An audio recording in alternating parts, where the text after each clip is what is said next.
kondisi Pak Ogah kini dikabarkan terus menurun hingga disebut sudah putus asa akan kesehatannya. Disebut Yuyun, istri Pak Ogah, pemilik nama asli Abdul Hamid tersebut, sudah kerap berbicara soal kematian. Diketahui baru-baru ini Pak Ogah menjalani perawatan selama 18 hari di rumah sakit. Bukannya semakin membaik, kondisi Pak Ogah semakin memburuk. Bahkan akhir-akhir ini Pak Ogah sering mengucap keinginan untuk meninggal. Pak Ogah juga kehilangan semangat untuk hidup hingga tidak lagi mau mengonsumsi makanan dan menjalani pengobatan. Hal itu diungkapkan sendiri oleh istri Pak Ogah, Yuyun, di kediamannya di Jati Asih, Bekasi, Jawa Barat pada Senin 5 Desember 2022. Pandangan Pak Ogah sudah kosong dan terkadang menatap ke satu arah di atas. Yuyun pun sempat histeris saat peristiwa itu terjadi.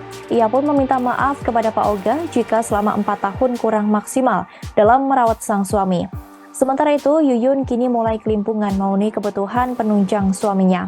Ogah saat ini hanya bisa berbaring di ranjangnya sepanjang hari dan tidak kuasa lagi menopang tubuhnya sendiri.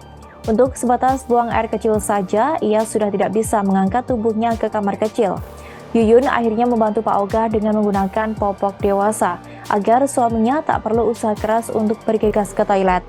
Namun semakin lama kebutuhan untuk membeli popok dewasa itu merogoh kocek yang lumayan dalam. Dalam satu hari, Pak Ogah menghabiskan sekira 4 popok dewasa. Agar terus memenuhi kebutuhan harian Pak Ogah, Yuyun mulai memutar otak.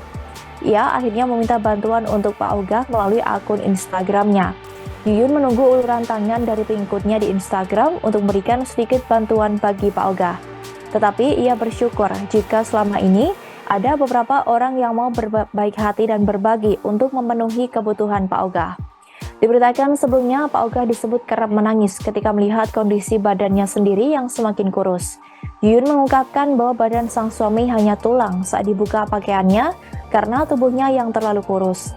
Yuyun mengatakan Pak Ogah kini susah makan dan minum. Ia mengatakan Pak Ogah sudah tidak minum air putih tetapi justru teh kemasan. Lantaran sudah susah makan membuat kondisi tubuh Pak Ogah kini semakin terlihat kurus.